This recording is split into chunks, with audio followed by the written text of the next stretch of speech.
கடந்ததை நினைத்து கலங்காதே, நடந்ததை மறந்து விடு.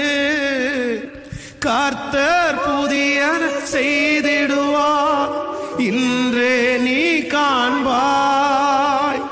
கலங்கிடவே வேண்டாம், என் இயேசு கைவிட மாட்டார். திராணிக்கும் மேலாக சோதிக்கப்படு, அவர் ஒரு நாளும் விடமாட்டார்.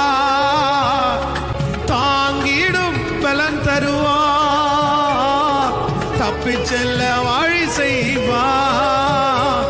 நீ தப்பி செல்ல வழி செய்வார், நான் தப்பி செல்ல வழி செய்வலும்.